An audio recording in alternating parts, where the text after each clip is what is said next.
Hello and welcome to another episode of the Uncommon Energy Podcast.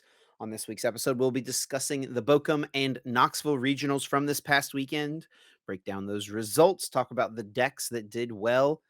No surprise, Lugia V-Star, pretty strong still. We'll be talking about the Pokemon Presents that just was revealed yesterday, today when we're recording this, but yesterday, for those of you who are listening to this podcast on the day it came out, which was, of course, also Pokemon Day. So happy Pokemon Day to all of the Pokemon fans listening. We'll have Guess That Flavor Text, and we'll close out the episode by chatting about a post-rotation event that went down in Japan this past weekend, the Champions League, Aichi, and it had over 3,000 players. We'll break it down, talk about the decks that did well, give us a little bit of a preview of what we have to come in about a month. My name is Chip Ritchie, and I'm joined here, as always, by my friend and co-host, coming off a day 2 finish at Knoxville, Azul GG. What's up, Azul? How we doing, man? Doing all right. Yeah, day two Knoxville. Had a pretty good start to day one. Started like 6-1, and then I kind of bombed out from there. Lost to Justin, Bukari, and then ended up with a tie on the winning in round, in a lost box mirror.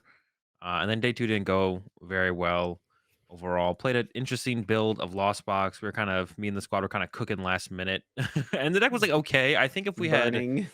I think the deck would have been a little bit better if we just kind of tried to ride on a little bit more straightforward consistency. We added a couple gimmicks towards the end of the cooking process, and the list was like okay overall. Maybe should have just ran back something more similar to what we played at OCIC. Maybe I was like thinking like taking the OCIC and just kind of adding a Raikou V into the deck to have a little bit more options against the Lugia matchup. But I'm not too. I like the deck a lot and the idea behind it. The deck was mostly my idea to try and have just like a really consistent Kyogre build because we weren't expecting too much wash energy in Lugia builds. There was a couple, but we did rock the Temple of Sinnoh as well. But I think like if we had just gone like minus Echoing Horn, minus Roxanne, plus a third capture, plus a third quick ball, um, that would have made the deck quite a bit more consistent. I had multiple games where I opened Roxanne Echoing Horn in my opening hand, and I wished they were So just ways to tilting, find so Pokemon. tilting. Yeah, it's like one of them, okay, both of them, and then literally I like Comfy 3 times and can't find a battle VIP pass or anything. It's like, okay, it's kind of tilting. Yeah. So just had a little bit of trouble getting off the ground. And that's kind of what the deck lives on. Like there's the power of the Kyogre, but besides that, you don't really have that many powerful attackers, right? Like there's the Zamazenta to kind of answer stuff, but you don't really have that many powerful attackers besides the late game Kyogre, which you can get to eventually, of course. But I think it'll be like the adjustments. But overall, I think the deck is still pretty solid. Like Kyogre's just still really strong. Find the best way to work with it is kind of the task right now. Then also before Knoxville, I did go to the or CGC. I'm part of the team TCG with Kid Stark, Daniel Tavilla, and Caleb Gittimer, and they had us all out to the headquarters down in Sarasota, which is super cool from them, and that was a ton of fun. Had a ton of fun doing that. Little like it's like a fun little invitational. There was like some prominent figures in like the collecting space and just kind of the Pokemon TCG community in general outside of the competitive stuff. Like Chum Lee was there and stuff, so that was pretty cool. And yeah, played in that. And they graded my. I actually don't have it on me. I would show it on camera if I had it. They graded my champion card from OCIC like on working with them so far, and representing them and stuff. So that's been super sick. They're also going to be grading, Hang not on, say grading, re-say but what you just said, by the way, real quick. I think I messed up the I think oh. I clicked the wrong button on OBS and it just transitioned away for a second, but we're good. Talk about you were talking about grading. They graded your champion card on the spot. Yeah, they graded my champion card like on the spot there. The champion card from OCIC. It only got an 8.5. The champion cards are never really in that good of condition. It'd be Yeah. really hard to ever pull a 10 on a champion card, I think. But still, just getting it cased up and all that stuff is super cool. They're gonna be grading some of my other trophy cards as well, and I'll be getting those a little bit later. So I'm excited to see what those get. I'll probably open those on stream when I get those back. But also, just something really cool that they offered to do for me is they're going to not grade, but like encapsulate my winning deck. So they're gonna uh Like the actual 60 cards you the 60 used. cards, yeah. That's Every really card is cool. gonna be cased. They're not gonna be graded because the cards are not in that good of condition.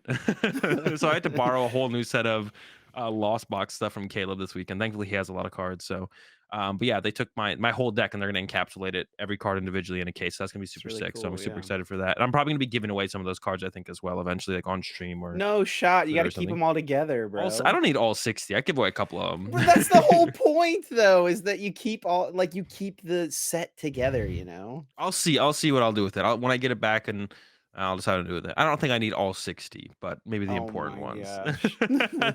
That would Keep be the s I cannot imagine you having all 60 of the cards encapsulated as a set together and then breaking up the set. That is unbelievably cringe, but, I'll definitely keep the, I would definitely you keep do the what you escape want. ropes for sure. Keep The the escape ro those are escape key. ropes. The Dang, key cards from the deck. Reagan crying right now.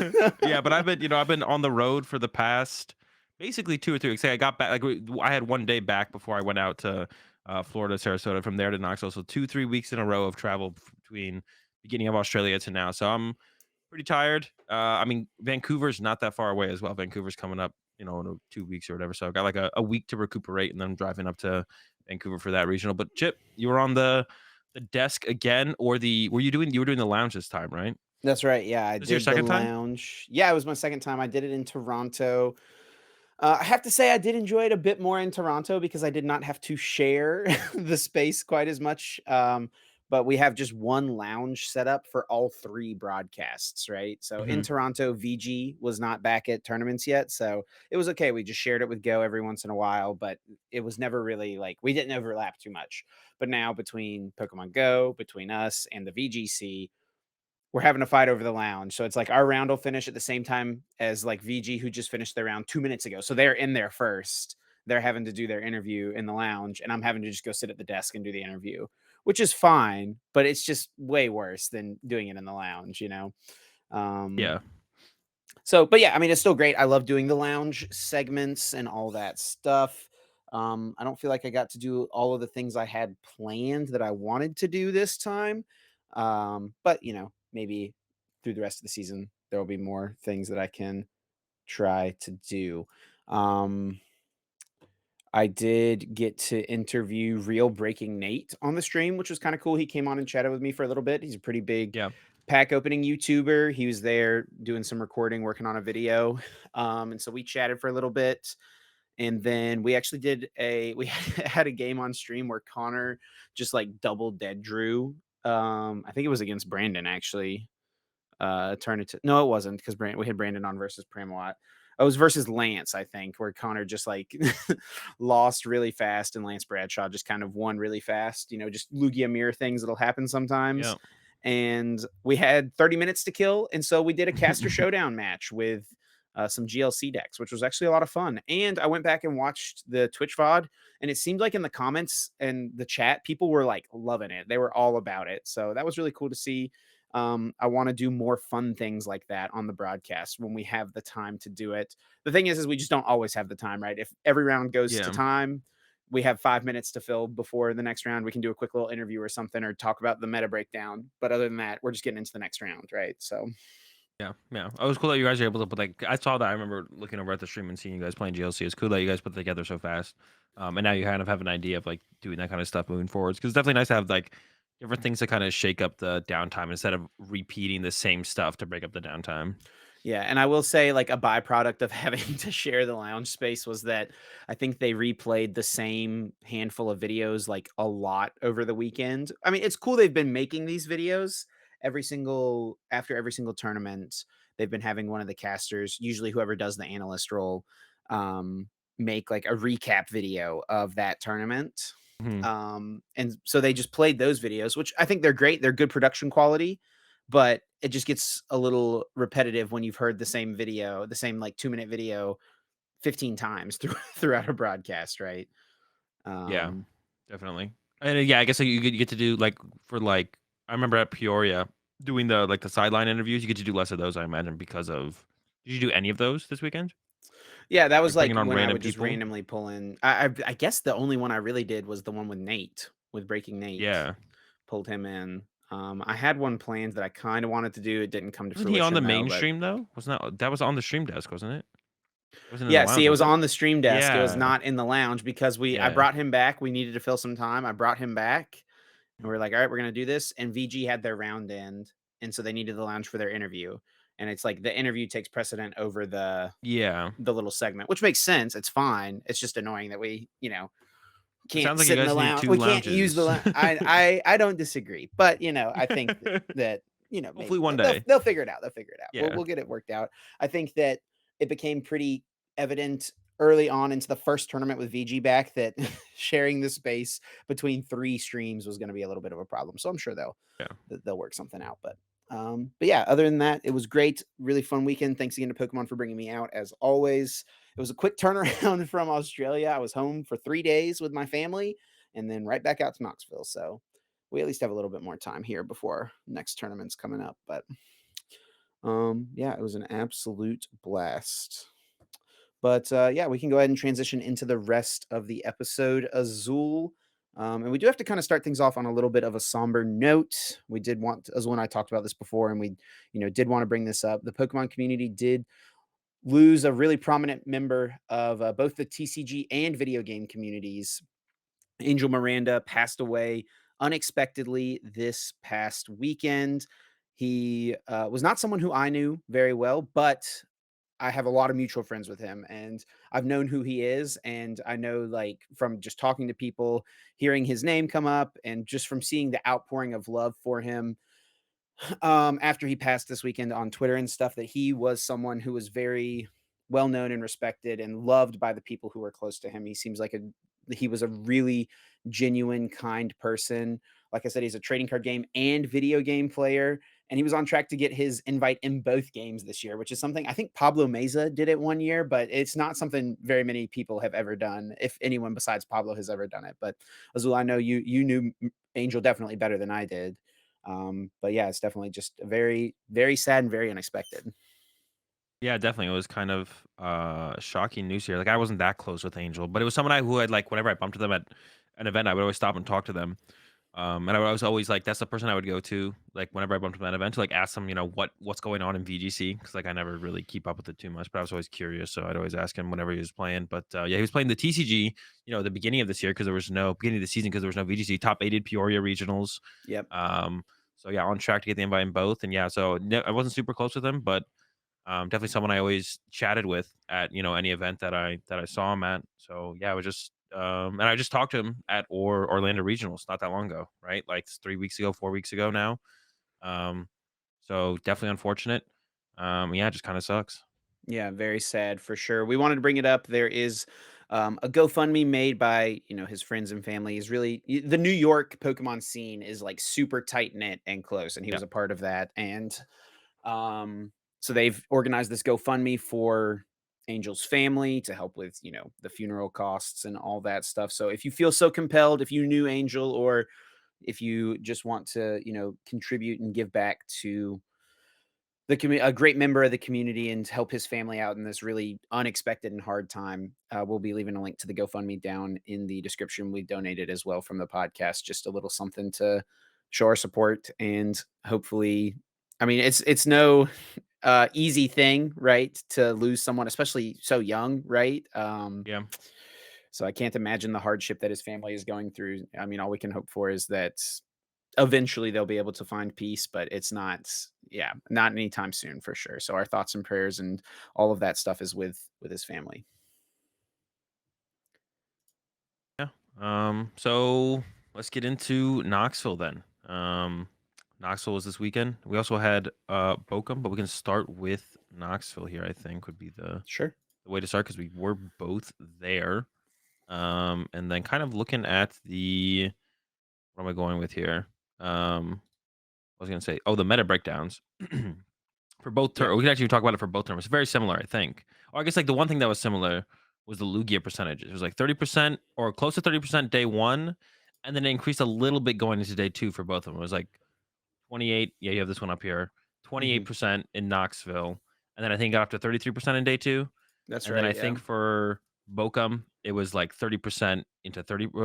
It was we know it was 30% day two. We don't know what it was day one, but it was probably about the same thing, right? Maybe a slight increase. So maybe we're looking at 28 to 30% for them as well.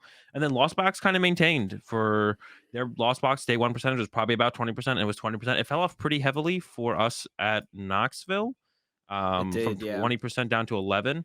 But then everything else is still pretty reasonable in there as well. Mew dropped down a little bit, not a huge surprise. Vikavolt, there's a lot of Vikavolt at Knoxville, 7% day one, up to 11% on day two. Not a huge surprise, I don't think either. Oh, I guess Mew maintained 11 to 11. And then Reggie's increased a little bit as well. So nothing too shocking, I would say, except besides the lost box drop off was pretty steep. Yeah, definitely. Some interesting things to note here. It is the even though it is a massive percent of the meta still in day two, this is the least of a conversion rate we've seen from Lugia. It's really been around 45+% for like pretty much all of these tournaments, at least in North America. And now we look at it's 28 into 33%. I don't Yeah. know, a little bit more variety and a lot more Vikavolt. Vikavolt is a deck that has been like a 2 to 4% meta share deck the last few tournaments. It's definitely, I mean, probably I would say closer to the 2%. Um, and then it jumped way up to 7.8% day one and 11% day two. Only one making it into the top eight, but they were battling throughout the day for sure. There was definitely a lot of Vikavolt in contention still throughout the event. Um, is that meta share something you would have predicted as well? That much Vikavolt? I think before the tournament, I predicted to go up to probably about. I think my prediction was like 5% Yeah, so a for little Vikavolt. high. His day two conversion rate isn't a huge surprise either for to see it jump so high. It's one of those fringe decks that I think is like pretty powerful. I think a lot of good players played it as well at this event. Shemansky got top eight with it.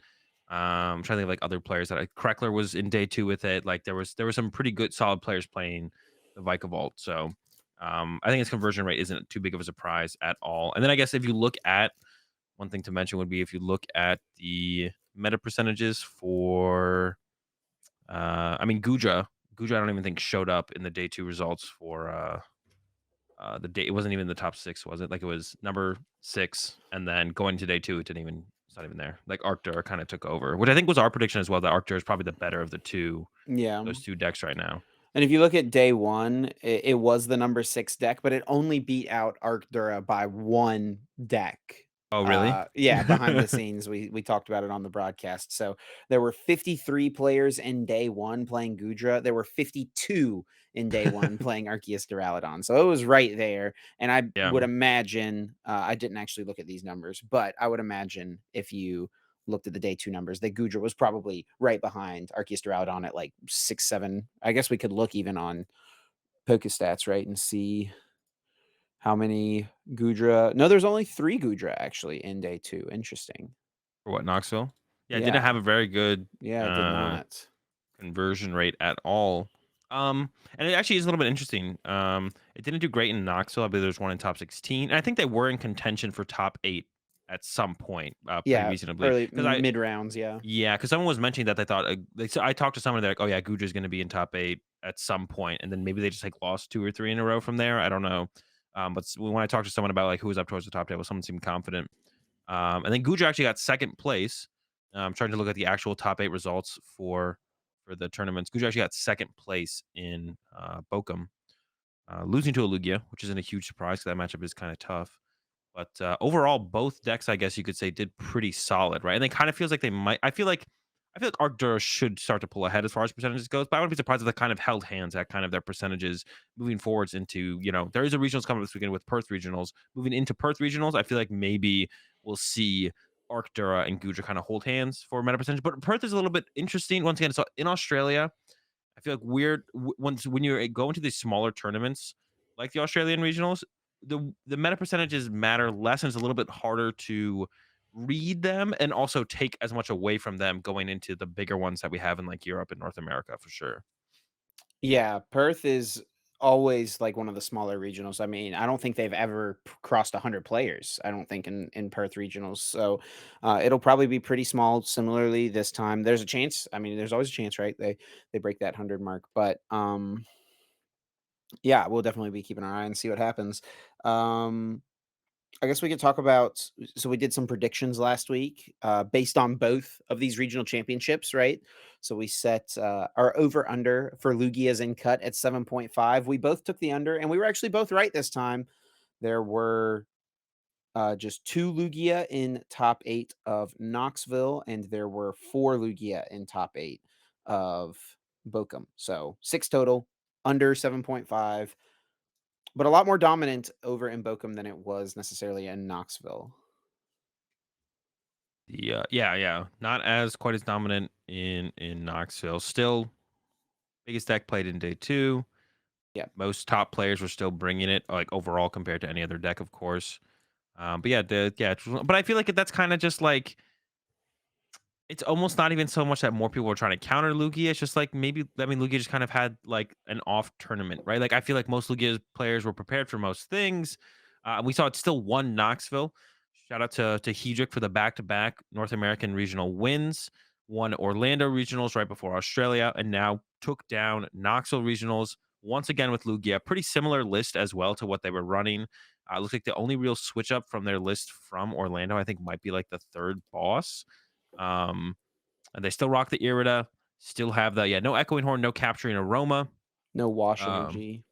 no wash energy, but it's rocking the Irida still alongside the one vacuum, one choice belt, and went up to like 3 boss. And I believe could be wrong on that, but 3 Marnie as well, I think. No, 2 Marnie. 2, 2. Um And the and 3rd Lugia V-Star. 3rd Lugia V Star, which we saw actually the other top 8 lists here in North America also had 3 Lugia V Star. And then I think that the top 8 lists, I took a look at it real fast as we were going over everything before the show, and I think they were split in the top 8 lists. Yeah, 2 of the top 8 lists in Bochum had 3 Lugia V-Star, 2 of them had 2 Lugia V-Star.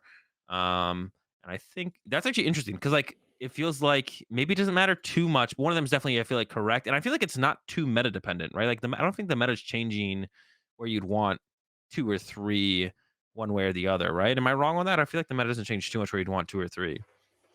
For the V-Star, yeah, I don't think so. I mean, the only matchup where I think you ever even want to attack with 2 Lugia V-Star, to me at least, it feels like, is Reggie's. Mirror match And sometimes. mirror match. I mean, Like, if at your the first one end KOs a game, I Lugia guess. V, But and a then lot of they times it's V-star like your a Lugia V-star. V comes in. It's not even the V-Star necessarily at the end of the game, I feel like. I don't know, but Sometimes. having the match I mean, it's definitely you want to, right? You always want Yeah. to Well, at least have most the of the time, yeah. option. But I feel like the Reggie matchup is the one where you're like pretty much always going to try to attack with 2. Yeah. Um, and that's maybe it, right? Like a lot of other matchups, you get by with just 1 most of the time. Yeah, I guess it just ups the consistent like, it is, like, Maybe like +1. Gudra and stuff like that, you want Yeah. to Lugia, but I But it's haven't also played that +1 matchup to at be 1 honest plus much. 1 plus 1 consistency out to an evolution Pokemon, right? So now instead of Of evolution course, yeah. instanting for your V-Star, you can evolution instance for an Archeops, right? So it does add consistency in terms of just pulling off the turn 2 play as well. So, yeah, it'd be interesting to see where lists go from here. I feel like maybe people will just because it's just a little bit more consistency, right?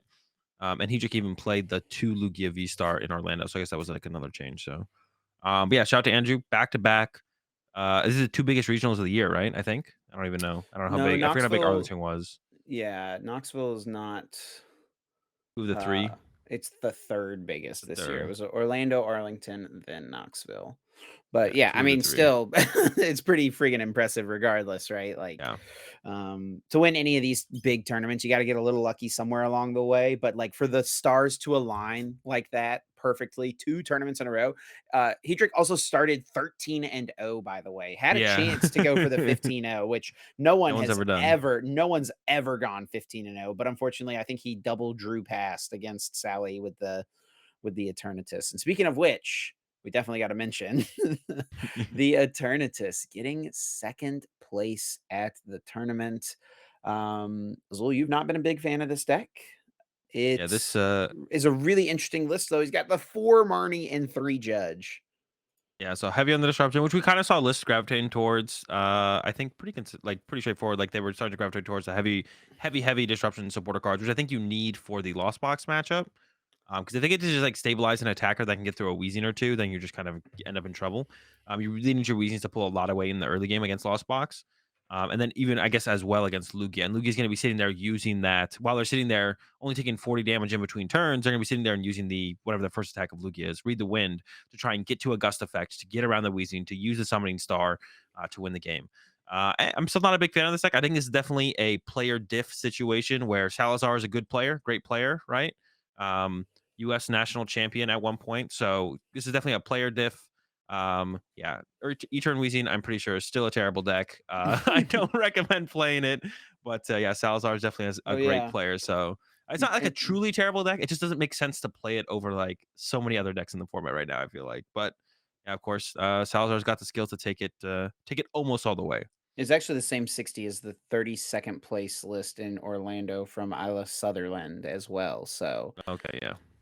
literally the same 60, which is I just see because it is down here on the Limitless page. It shows that it's like the same 60. So definitely interesting to I wonder see. how Also, often. I was just gonna say, I wonder how often you can like click on someone's random Lugia list and it just pairs up with a different Lugia list from like a different tournament because like I mean, there's let's only so much you can do experiment. with Lugia lists, right? Connor So Fenton. Oh, he played the same 60 as someone in Knoxville. Let's see. All right, Lance Bradshaw. Mm. I don't know. I mean, there's mm, enough like little one card differences you can make, though. I don't know. yeah, Oh, it'd be a fun here's a game good though. example. Or no, Travis Beckwith just literally played the same 60 that the Bradner crew played to Orlando. It's literally the same 60. And he got top 32, so it's Yeah. a good run.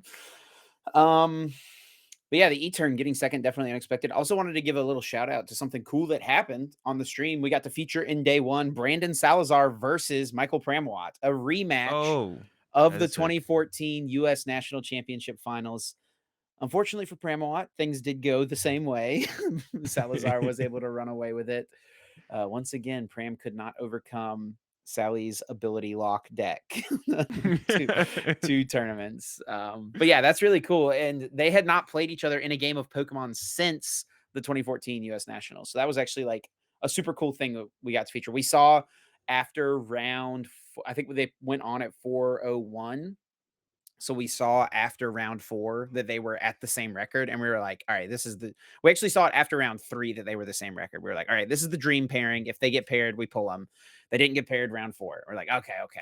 Next round, next round. They both won, stayed at the same record, and boom, sure enough, they got paired. Is like a dream. Perfect, perfect content right there. Yeah, definitely a throwback matchup for sure. There was Yeah, I one didn't even more realize perfect that. content moment we could have had. We were watching going into round 9, the winning in. Andrew Mahone and Matt Wood, LDF, were both the same record. Oh, that would have And we been a were sick one like, as oh, if well. they play on the winning in, that's like easy choice right there. Yeah. Actually, But speaking of Mahone, I guess we could talk about that right now. sure. Is pretty interesting Mew deck, right? Overall. It's a Mew V Max build. And there's another interesting list that we'll talk about as well. Xander Perot. Xander always brings something spicy to Mew, but Mahone and JW. I don't know. Oh, I think Jesse as Jesse well. Parker, yes. Yeah, Jesse Parker rocking the flying Pikachu. Everyone loves the flying Pikachu. Everyone wants to play it, but they don't You want to commit started a to the art. trend, Azul. Yeah, they don't want to commit to the Arceus builds, but they all still just want to play Flying Pikachu. We've been seeing it in Lost Box lists from like Aiden, and now we see Mahone and crew bringing it in the Mew VMAX deck, which I don't know if I can recommend. I do want to try this out, but when Lost Box is giving you problems, Flying Pikachu probably is your best answer, right? Yeah. And it's not uh, um like one flying Pikachu by itself doesn't like do it for you, right? But like when you're throwing flying Pikachu plus big parasol plus judge plus Lost path City, to the peak, like plus lost city, right? You're just throwing everything at the lost box all at the same time. Like it's a lot to deal with. And that's what Andrew said. I was like kind of giving him a hard I interviewed him after he won on stream in the winning in, and I was like kind of giving him a hard time because it's obviously like a little bit of like a silly choice. You wouldn't expect to see it, yeah. right? And he's like, bro, ask me what my record against Lost Box is, man. And Yeah, it had to yeah, be I pretty mean good. it does. I think it does the job good enough, right? You've got Roxanne in there for the additional disruption if you need it, and it's like it doesn't have to be like Pikachu wins you the game. Pikachu has to just get you far enough ahead, right? Yeah, definitely. Yeah, and I think against most builds, it probably still doesn't hold up great up against Kyogre Lost Box, but that's definitely Right. not the most popular build of Lost Box anymore. There's Yeah, like, Kyogre was way on the decline, right? I yeah, mean, especially after you guys didn't play it in OCIC, right? Like you guys were the only ones playing it, really, it felt like. yeah. Now, like the Sealstone builds definitely kind of took over alongside Ray. So those are like the top two by far at the tournament. And that the Flying Pikachu definitely does work against both of those builds of Lost Box, right? So yeah, I mean, a pretty solid choice, I think, overall. And then at the end of the day, you're just a Mew deck. Your mirror match isn't going to change much unless you're playing the Meloetta build, but like all these cards in here is all you need to beat you got the Roxanne Path combo. And then your Lugia matchup, kind of the same as well. Judge plus Path, hope they whiff, maybe Roxanne towards the late game, whatever it might be, right? So Yep. your mirror match Your Lugia matchup and your mirror match aren't changing much either, which is like the next two most popular decks. And then I also, to even mention, I guess, Reggie's Flying Pikachu. That's like Yep. the Reggie Yep. matchup's tough. The Reggie matchup's a tough matchup, but you get the Flying Pikachu in there, all of a sudden your Reggie matchup's not so tough, to be honest. So yeah, I definitely want to try it out. Seems a little gimmicky, but if it gets the job done, it gets the job done, right? Yeah, and Flying P is, I would say, definitely a stronger counter against Reggie than it is a strong counter against Lost Box, right? Like Reggie, Yeah. unless they're teched for it, like Reggie doesn't even always play escape rope. It's started to become a little bit more of a staple inclusion, just the one rope, but does one rope even win the matchup for you? I don't think I so, mean, you need to right? rope in the Like, boss on the same turn with a yeah, Gigas, and with a choice belt. you don't even Like, want to hit KO. Oh, with Gigas, you right? need Right. everything. Like, you Yeah, need you the need whole Gigas. Yeah. shebang, and you're judging them.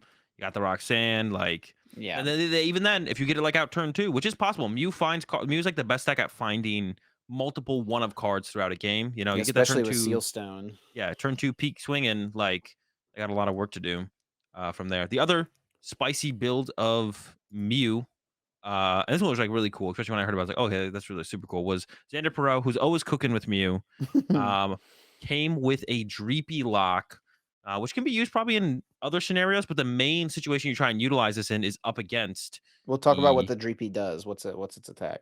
Okay, Dreepy does 10 damage with Infestation, and then the effect of the attack for a Psychic Energy. During your opponent's next turn, the defending Pokemon can't retreat. So you copy Dreepy's attack through Mew VMAX with the Cross Fusion Strike. You put a double turbo on it, so then Infestation is doing 0 damage. So you're not KOing whatever you're trapping in the active. And then if you have Oricorio in play, if you trap something up against Lugia, like a Dunsparce or a Manaphy, or the main one that you try and force your opponent to put in play is a Pumpkaboo, because you put Path to the Peak in play, and most Lugia lists play the Pumpkaboo. All Lugia lists play the Pumpkaboo.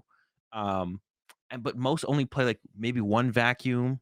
Besides that, maybe they have the Irida, maybe two vacuum, but that's hard to find when you're getting judge pathed, right? It's hard to get the whole combo of get your stuff in the discard pile. So usually you're bumping Path to the Peak with Pumpkaboo, which you can kind of consistently force out of them. And then you can go UV Max, Dreepy, Gust of the Pumpkaboo, trap it in the active, and Pumpkaboo can attack. So you're doing 0 damage to the Pumpkaboo, but Pumpkaboo could be hitting you for 30 damage or 20 damage, right? 20. Um, but you have Oricorio to protect your fusion Pokemon from taking damage. So then you just infinitely trap the what's it called in the active. Yep. And then they deck out because you have Pidgeot. The last part of the combo is the Pidgeot V, which allows you to infinitely loop it back into the deck. And you have the combination of Collapse Stadium plus Lost Vacuum to actually create bench space to make sure you can utilize everything in the combo. So really cool Dreepy lock idea there from Xander to gain some extra win percentage against the Lugia decks. Is it better than Aerodactyl? I don't know, but it is pretty cool. It's definitely cooler than Aerodactyl, I That's for think. sure. Yeah.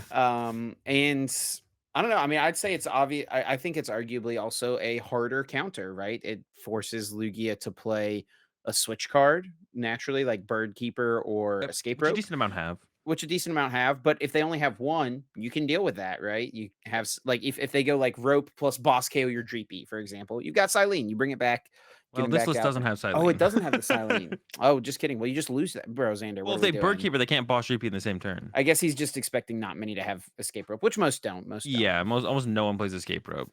Yeah, Like that's some definitely Irida builds do, but not very often. sure. Yeah, so can't bird keeper and boss, so that's why we're vibing there. I mean you can bird keeper and amazing shot though. So You can't, yeah, that is true. The GP is probably going down if you get the Bird Keeper. Like I think it breaks the lock, but it's not the only way to win the matchup, right? If they don't have the Bird Keeper, sure. you can win that way. You could even just buy yourself enough time to set up some other bigger play. To be honest, the biggest thing is like that's like an extra win con. But if you just judge path and then just go draw pass, like that's all. That's still a win condition as well, right? You don't have to do this Dreepy shenanigans to win the game. You can just function as a normal Mew deck, and it's just kind of like another option for you to have. So Xander got on the stream round 6, I think. And he played up against Isaiah Chaville, who also got top 16, had a deep run at the tournament with Lugia. And we saw Isaiah knew about the Dreepy, right? It's one of those Yeah. things, we're halfway through the tournament. People talk, people hear about infestation from Xander. People know what people are cooking. So Isaiah knew about it, and we saw him actively playing around the Dreepy by not putting Pumpkaboo in play. But because he didn't put Pumpkaboo in play, he didn't bump Path and passed Yep. for the turn, right? So that's why this combo is cool, because just having it exist in your deck is forcing your opponent to play differently. Um, which is, yeah, really neat. So, like, you don't even have to be using it, but just the threat of it existing is sometimes enough. And actually, Isaiah did play the escape rope. Isaiah did have the escape rope. Yeah, yeah. So it could have had the escape rope plus boss combo at some point. But yeah, really cool. Text in the Mew Maybe Isaiah decks. should have benched the Pumpkaboo then. Maybe he should have just gone with the Yeah, Pumpkaboo. just go for it at that point. It is interesting to see. Yeah, because I don't know if who knows if Xander knew about the rope, so you could just like bait. It's like the reverse bait, right? You bait them into fully setting up for the Dreepy combo. They use their collapsed stadium. They start decking themselves out, and then you're just like, okay, escape rope, boss, KO your Dreepy. And they're like, oh, I've gone through like a ton of resources or something, and now you're in like kind of a bad spot as Xander potentially. But it's cool to see like Mew be like the most innovated on deck. I feel like in the current meta, right? Like there's always kind of new spicy stuff being added to Mew decks to deal with, um, kind of deal with the same situations just in different ways. Yep. As far as specific deck lists as well, one thing we definitely need to talk about is Milos, who won in Bochum, played a really interesting build of Lugia. Yep. Had a Vikavolt V in the deck and also the Zapdos from Pokemon Go. And because of that, you're playing a couple more speed lightning energies. Yeah, I don't know, Azul, what was your kind of initial reaction when you saw this? The Vikavolt V, definitely a surprise. Definitely a surprise. It can do something. It's kind of weird. It definitely has some can have its moments against something like a Lost Box deck. The one thing that's kind of it doesn't you don't really one hit KO any you don't want to KO Comfies, you want to KO Crams, but otherwise you're like two hit KOing all the other attackers. So it can give you some room in that matchup. If you got the Vikavolt in there, you got the Zapdos to boost damage. It allows Raikou to do some cool stuff against Regis potentially. Yeah. And then like against like other Vikavolt decks, you could or other Lugia decks, you could use Vikavolt to KO Dunsparce with the Zapdos in play. But that's like a lot of bench space. That's like the biggest thing when I look at that combo. It's like that's two Pokemon you have in play that aren't Lugia, Archeops, or Luminion. Now this list only did play the one of Luminion, which is kind of to be expected when your bench space is a little bit more limited when you're trying to use that combo. So I'm curious to see like where this was utilized the most. I mean, Zapdos can KO Lugia V, which is kind of cool. Um, you know what? Zapdos with a Can choice belt it? actually does. Yeah. Okay. Yeah. Yeah, It does Zapdos with a 280. choice belt Yeah. actually Yeah. KOs Lugia V Star.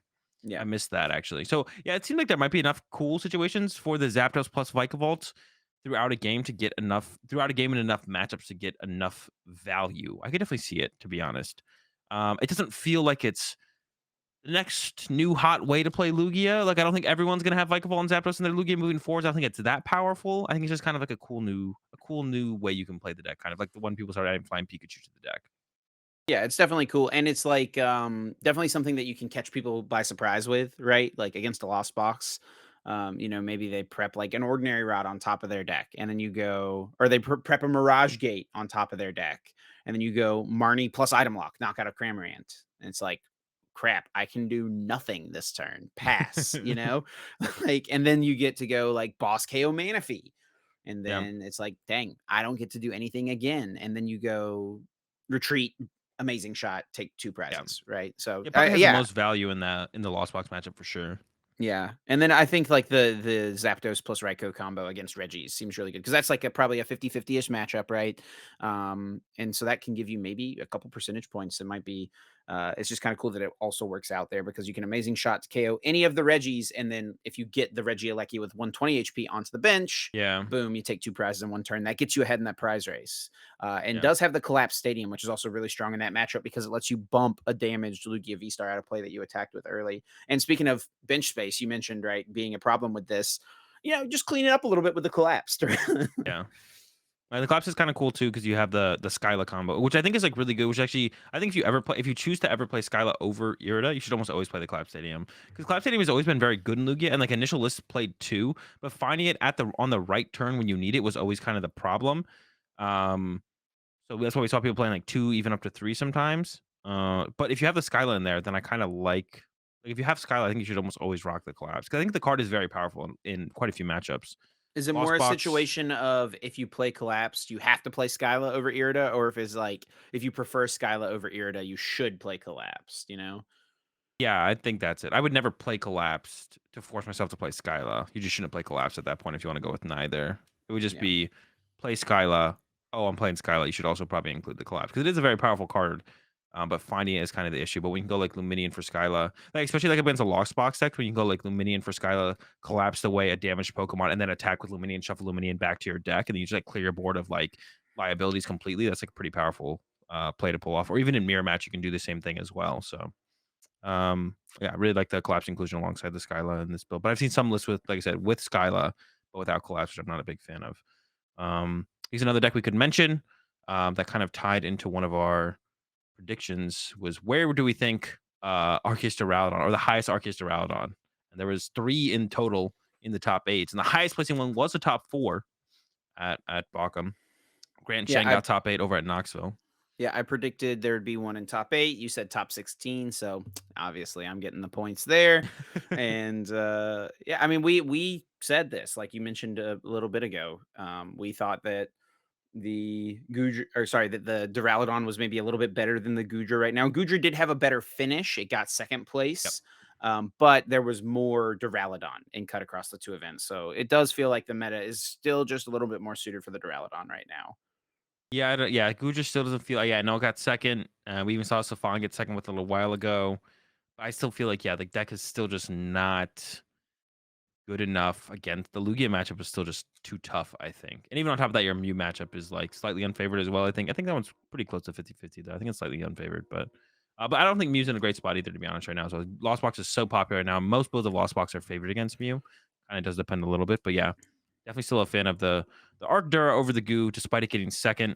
It's cool to see decks like that still kind of I'm not gonna say thrive, but contend. It's so cool to see the Gudras contending despite it having, slightly unfavorable against the top deck in the format. When you do have such a strong matchup against the Lost Box decks, there is some validity to, potentially still running it overall. So cool to see it up there. As far as other top 8 decks go, there's a couple Reggies. Saw Sen playing. It's the first Reggie ever in top 8 of a European regional. It might be.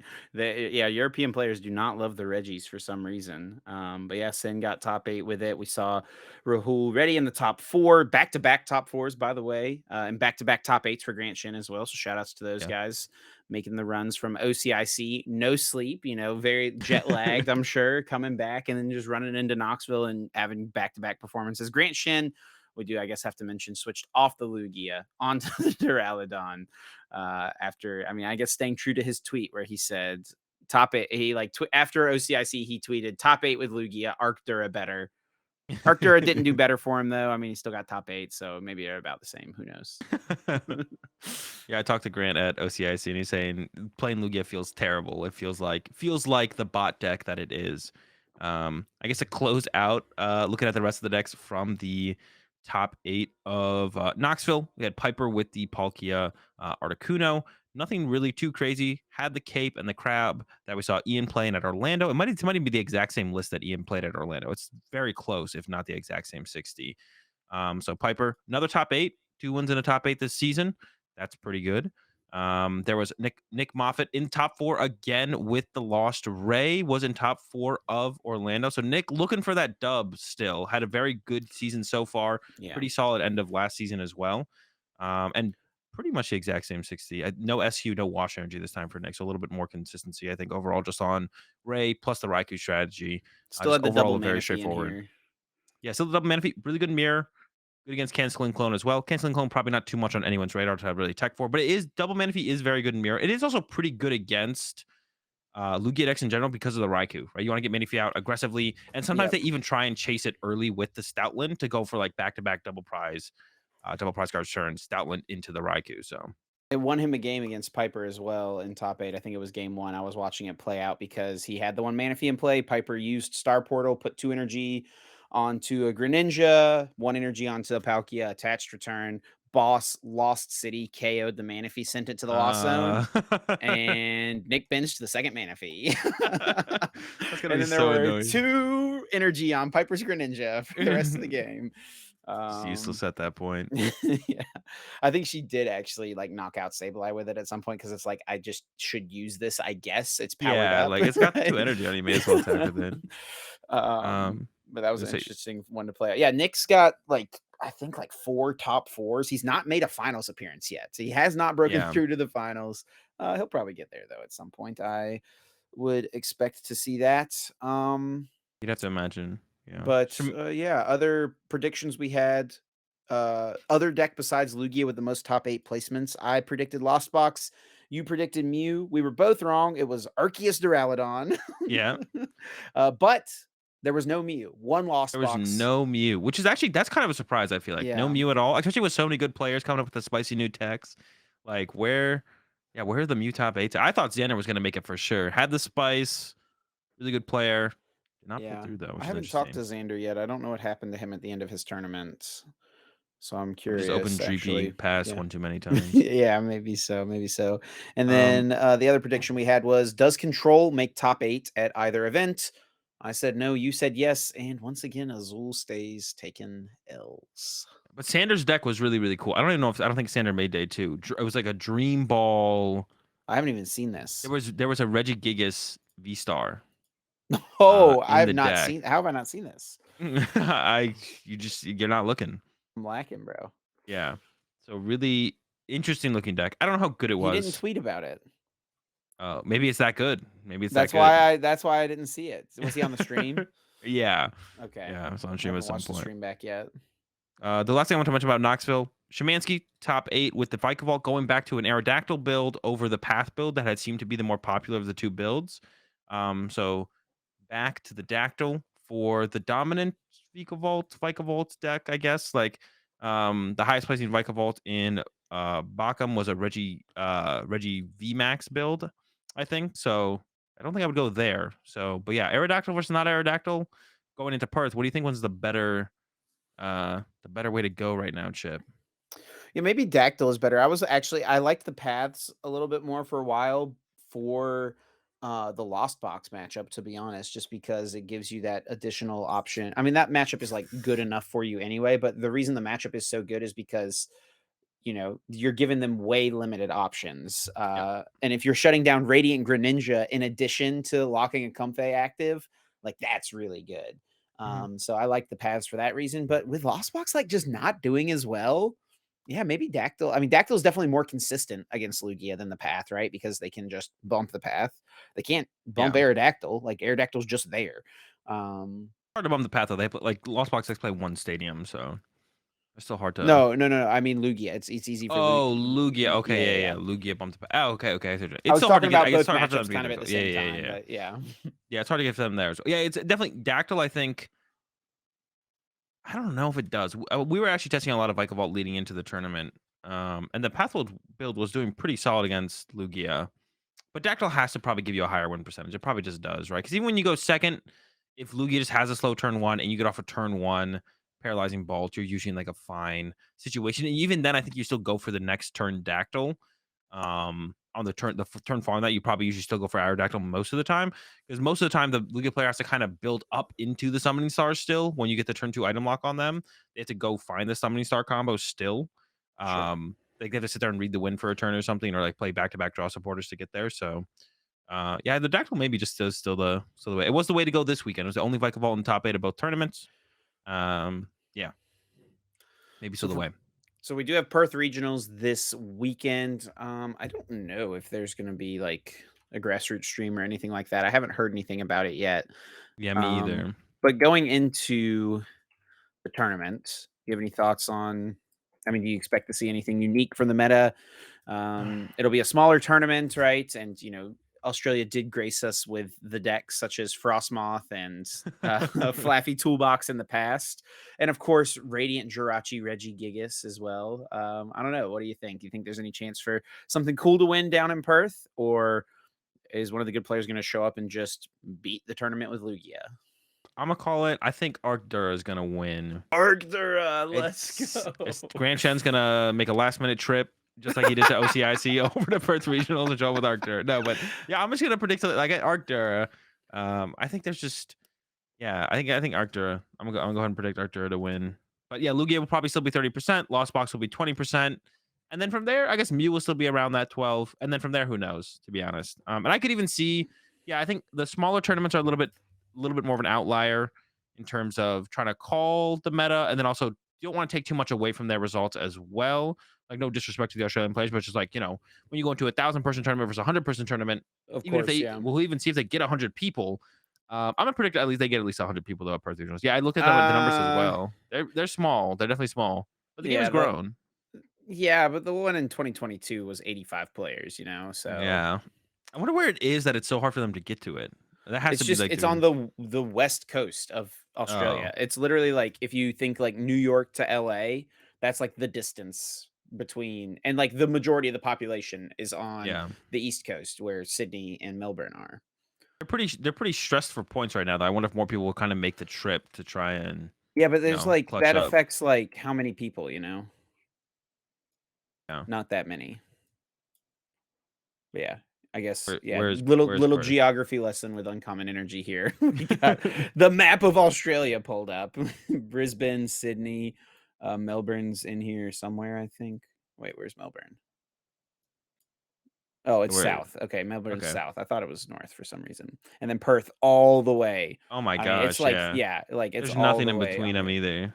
yeah, that's where all the like killer spiders and stuff live is in this Can you even area. drive? Could you even drive there? I I I don't even mean, see like is there a main highway? yeah, I there's see a the. highway. There's a highway right here. Oh, okay. I didn't see it. I mean, but that's like you're not gonna drive from New York to LA, bro. That's Is like that 3 actually the days. distance? Yeah, yeah, yeah. Okay. Yeah. It's literally Sydney directions driving Okay. to Perth. We're doing this now. We're committed. What is the time?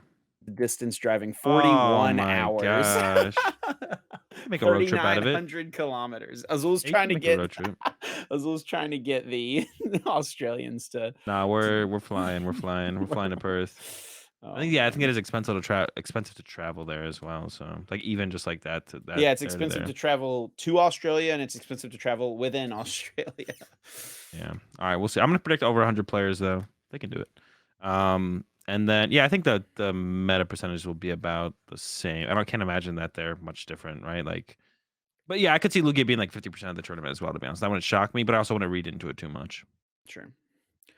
All right. Well, we can talk about some exciting news that happened today. The Pokemon Presents was today. They talked about some news for a bunch of different Pokemon properties: Pokemon Go, Pokemon Scarlet Violet, new DLC announced, Pokemon Sleep as well, which everyone Let's get seems it. hyped for. But like, I mean, it's like fine. It just seems like Wait, a what sleep is it? track. It's a sleep tracking app with a Pokemon skin. It's fine. It's fine.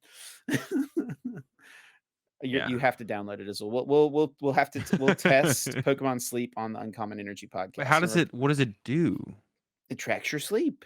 How does it track your sleep? Do you like wear a thing? You have to like push when you're going to sleep, and then there's like a product called the Pokemon Go Plus Plus, which you can connect to Pokemon Sleep and to Pokemon Go, and you push the button on the Pokemon Go Plus Plus, Was it like a fitness which app is a overall? Like by it's the supposed to way, be. first off, Pokemon Go Plus Plus, terrible name for a product. What's the first? Where's the first plus product? Is there a Pokemon Well, Go Plus? yes, there Oh, is. that it already exists. Yes, Oh, okay, okay. but it's We're gonna get still, a I don't plus know. plus plus next. Like, Yeah, who knows? I saw this. It just I don't know. This is a little off topic, but I saw this like post one time about Sony needs to go give like a massive raise or nest egg or something to whoever decided to name the PlayStation 2 because they just set them up for success in the future. We've had PlayStation, PlayStation 2, PlayStation 3, and then we look at Xbox and it's Xbox 360, Xbox One, but then is the Xbox One the same as the first Xbox? No, those are two different things. Then we've got the Xbox Series S, the Series X. Nobody knows which Xbox is which Xbox.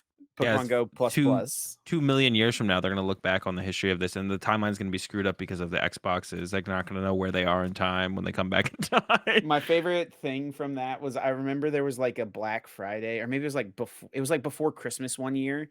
One of the first years. I don't even know which Xbox is like the current generation Xbox. But I just remember Xbox One, right?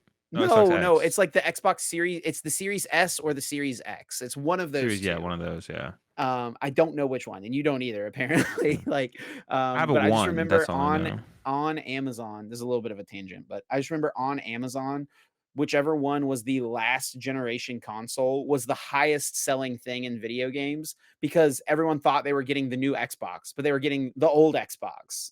Yeah.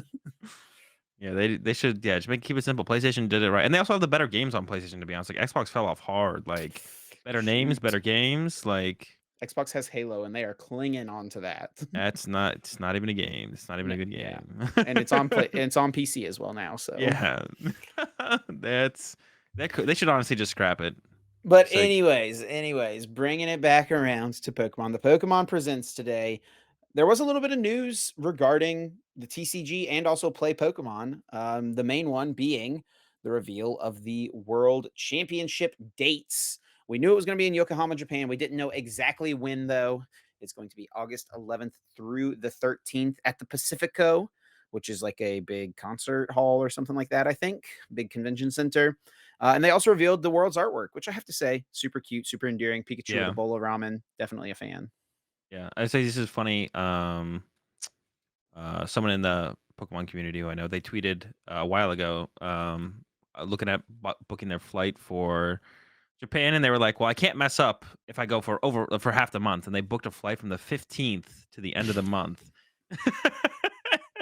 and they picked the wrong half of August Oh, man. to go to book the flight for. So I thought that was That's it was tough. a funny, unfortunate scenario. But yes, I mean the dates, we knew it was going to be in August.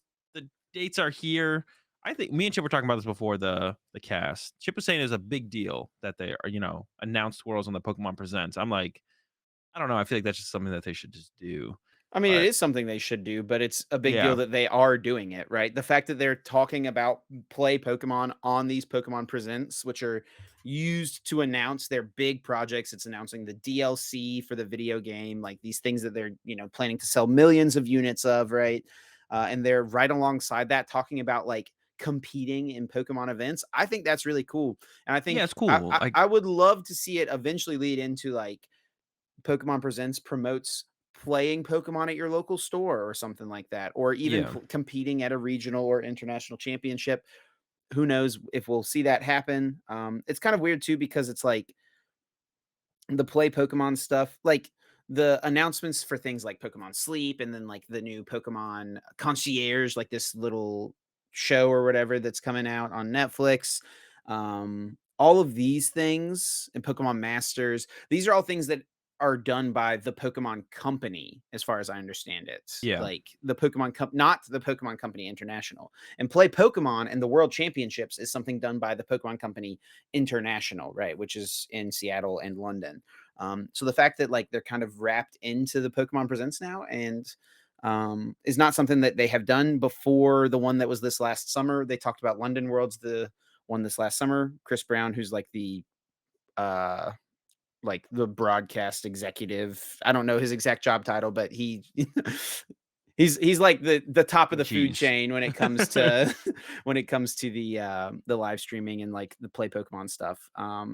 Yeah, He's I just like think, the guy who's been featured in it and stuff, which is really cool. yeah, saying that it's, like, cool that they're doing, I think he's giving them way too much credit. Like, that's their partner company that throws the world championships in their games. Like, it should just, like, be I think we should never give Pokemon too much credit. Hold them to a higher standard of something that they should already, be doing. But yeah, yeah, we got the dates.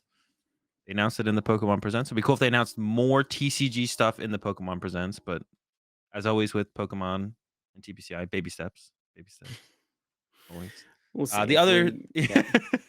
the other like TCG thing, is this throwback product. Right? That's kind of what I think that's what Yeah, you call it, right? Pokemon, what do they call it? Pokemon Trading Card Game Classic, I think is like that's the name right. of it. Yep. Yeah, so this looks like a it's meant to it almost looks like a high-end, like, exquisite product is, like, what they're going for Yeah. here, like, the video they put out for it is, like, these 2 people dressed up in fancy clothes, they're walking in with this briefcase of cards, they're sitting all proper in this, like, parlor room, unfolding the case, pulling out the decks, and playing a game of the Pokemon TCG with these really unique damage counters and stuff, by the way, as well. Um But yeah, I don't know. I mean, I'm a fan of them doing stuff like this. It's been a little bit of a interesting topic. I saw some people complaining about like, you know, it's like a there's just like it's a very niche audience that this product is meant for. It is a super premium product for their most die-hard and most like premium of Pokemon fans, right? Because I don't know if it's that this is like the thing's gonna sell out instantly. Like, you say niche, but, like, every collector in the world wants as many of these as well, they can possibly sure, get. but that's like what it's meant for, right? This Yeah, is not gonna be mass produced and sold in like Target and Walmart. Sure, it's gonna sell out, yeah, but the person it's meant for is like I mean, the people who like if you think of the percentage of Pokemon card sales, if you look at the Pokemon Center, like it's probably I don't know, I'm just spitballing here, probably less than 10%. yeah, Like if Target and you Walmart are compare it to definitely like the Target and go-to Walmart me's. and yeah, yeah. Exactly. So, it's definitely meant for even though like it's a big deal to the people who are ingrained in the Pokemon community, and like the big collector base, like people will go after it. People are going to want it. It's going to sell out, but it is not meant for the wider, public. It is meant Yeah. for, the more niche collector slash player base. Yeah, and I think the coolest thing for me of it, like, yeah, like, this is something that I will definitely would wanna pick, one up. I'm not, like, too this kind of stuff doesn't intrigue me ever too much. It's definitely something I'd probably wanna pick up, if I can. It's gonna be hard to get these things for sure, which is, like, maybe the biggest thing that sucks, right? It's, like, it's gonna be hard to get one of these, I think, for sure. But yeah, the stackable damage counters, I think, are the coolest thing to kind of you said you think they seem a little tedious. I think I they'll do. be pretty manageable. I don't know, we'll have to wait and see, but I feel like having just a stack to move with your Pokemon when you, like, move it to the bench or whatever, that might be a little bit easier than trying to move 5 dice, or whatever. But I don't know, it'll be Yeah. interesting. I definitely, like, I wanna try them out and see how they feel. Yeah, and so this is meant to be its own little format, right? These three decks played Yeah. against one another, featuring the three original Kanto starters. The cards from these decks are not legal for tournament play. Obviously, many of these are like old cards, but there are some like interesting reprints, and there are some new cards as well. Over on Poke Beach, the Japanese website, by the way, released way more information about these than the English website did. But we see there's a Lugia EX, a Suicune EX, and a Ho-Oh EX added to these decks. Mhm. Just But the these are not weird going to be cool legal for cards. these will not be legal for tournament play. Yeah. It's just meant. These are all cards that are meant to exist in this own little three deck format. I wonder if it'll be very competitive at all now, which is, like, which is what I'm kinda curious about. Is it just gonna kinda be like theme decks, and one of them is just gonna be broken, the other two kinda suck. Hopefully it's like hopefully, like, the product that is being put together here, though, the decks are, like, reasonably competitive against each other and can kinda be its own kinda little game. I mean, I don't think too many people are gonna be playing with this thing. Like I said, it's gonna be definitely much Oh, more so I'm a collector playing with right it now. 100%, bro. If you can get Bust it one, open. Yeah, that's gonna be the problem. yeah. But I think, yeah, the coolest thing to me is, like, the damage, and I kinda hope, like, maybe moving forward, like, for Worlds this year, like, the dice or whatever, maybe they go with the stacking dice route, and instead of having actual dice that give you these.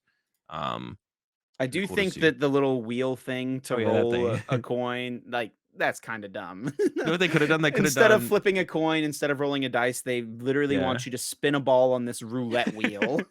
And you're like, "What do you want? Do you want half white circles or no half white circles?" Instead of calling heads or Yeah, tails. yeah. Um, Imagine they could playing a have pulled deck done like Ambipom Pokemon Go or something like that. And this is your you just randomizer. keep rolling it. I wonder if this randomizer will be legal for tournament play. Like, is I this a hope legal not. randomizer? Probably I it hate how they still let shouldn't people be, use right? coins. I hate how they, yeah, let people use coins still. They need to stop that. Um, I was saying, as I say, it would have been funny with it if instead of that, those board games where I forget what board game it was. I think multiple board games where it has, like, that plastic dome you push and there's a die in Oh, it that yeah. pops up and Like it rolls a die Boggle or for you. something. Yeah, what if they had one of those in the middle there instead? Oh, I know that's there's, not like, what a I'm bunch of thinking different of. games. There's a bunch of different games that have had them. Like Sorry, maybe. No, not Sorry, because Sorry you draw cards, don't you? Was it Sorry? Trouble, trouble, trouble. Trouble. Okay, yeah, that's one of them. Yeah. Um, yeah, you press it and then it rolls the die for you in the little thing. They could have had one of those instead. Of course, that's not very classy, and we're going for a classy Yes. high end look Yes. here. But I'm definitely Um, if I'm playing this, I'm gonna be wearing a suit or something, you know? yeah. Oh, I need to talk to the live stream people. Maybe we get this for, like, our between round Ooh, there you content. go. That'd be Ooh, sick. because we're already I don't wearing know. our suits and stuff, you know? Yeah, I don't know why, but when I saw the video for it, it gave me like Casino Royale vibes for It some does reason have with the that a little James bit, you Bond. know? Yeah, yeah. It was just like I was like, okay, that's what I thought of when I saw the video.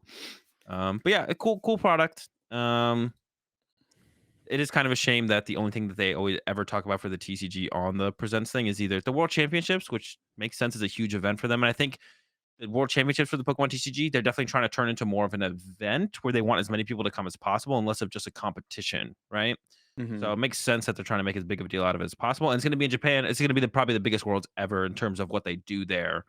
And then hopefully that carries on to future worlds, of course. But yeah, the only thing that they ever talk about besides that about the Pokemon TCG is something they're trying to sell and nothing to do with the competition still, really, I feel like. But baby I will say steps. it is a little annoying to look at the Japanese cards next to the English cards in this I scans, I right? kind of like the more classic look, to be honest. I don't know, man. You're a These fan of the Japanese cards bling. look I mean, that's pretty sweet. I'm not as big of a bling fan, though. I kind of like the simplicity, to be honest, It's of also the interesting too because like so we've got some like, base set trainers. It is interesting as well because this is the first time that Professor Oak has ever been printed as a supporter card. So I saw the Mm. unlimited people freaking out about this. Like, does this affect the unlimited print of Professor Oak? Is the first time it's ever been printed as a supporter. So that is kind of interesting. And then Is computer search an ace there's spec? yeah, computer I don't think so. Well, I only see it in Japanese, so I don't know for sure, but I don't think so. It just says I think this is just item card. Um, Yeah. but then it's kind of interesting because it's like there's some new cards, there's base set cards, and then we see Rocket's admin is in here. So it almost makes me think that these decks are going to include a variety from over the years, Yeah. which would be kind of interesting if it had like an unlimited format feel to it, right? Um, maybe you got like some all stars of each of these types from over the years. But I don't I know know how there's a they would balance it Pikachu. There's a necessarily Pikachu in one of the decks, I think. in the Oh, Charizard it's right deck. here as well. Of I course, it's in didn't the think of it. Charizard deck, right? You gotta counter water somehow. Yeah, true, At true. 30 damage, he's gonna get that Squirtle. He's weak. I wonder, yeah, I wonder if this will be fun to play or not. That's what I hope for. I don't know if it will. That's what I say. How balanced is it actually gonna be? Hopefully it is, but we'll have to wait and see what the decks actually end up containing. Yeah, definitely cool. Yeah, looking forward to it, and we'll see what comes of it. But for now, let's move on to everyone's favorite segment of the podcast, Guess That Flavor Text, where each week Azul or I will pick a card, read it out, and have the other person try to guess what Pokemon that card is. You get 3 lifelines to utilize, what set the card is from, what stage the card is, and read an attack name. You get 4 points if you don't use any lifelines, and you lose a point for each lifeline that you use. Azul is ahead, 2 points on me right now, and he's got a chance to get a little farther ahead. So had to give him one. I gotta say I don't think you're getting it, but we'll see what you can do. Maybe you'll surprise me. Are you ready, Azul? Mm-hmm. Here we go. Although it's tough, it can't handle cold well. When night falls, it buries itself in leafage and sleeps. Go again. Although it's tough, it can't handle cold well. When night falls, it buries itself in leafage and sleeps. Okay, so buries itself in leafage and sleeps is kind of all I have to work with. It doesn't handle cold well, even though it's tough. So it makes me think it's like some kind of like fighting or ground Pokemon. Not like a. I wouldn't say it's probably not something like a Geodude. So I'm kind of thinking in terms of something like um like Pignite maybe. I think like a tough Pokemon. Definitely not like tough Pokemon, Machamp, Machoke. I don't think they're burying themselves in leaves at night. But something in that kind of realm. I'm gonna need some more to work with here. So let's go with what set the card is from. It is from, I'm surprised you're starting with this one because this is the one you say helps you the least. I feel like it'll help me the most in this. Like I need some Yeah. direction to go with. It's from Evolving Skies. Evolving skies.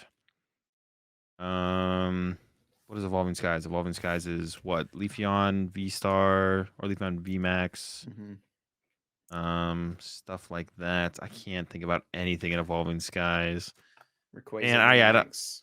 What was that? Rayquaza VMAX. Yeah, Jolteon Rayquaza. VMAX. I don't think so. I don't think it's any of the evolution Pokemon. What? I don't even know what else is in the set. All right, give me the stage. I'm gonna have to go through all of these for sure. I don't even know if I'm gonna be even close.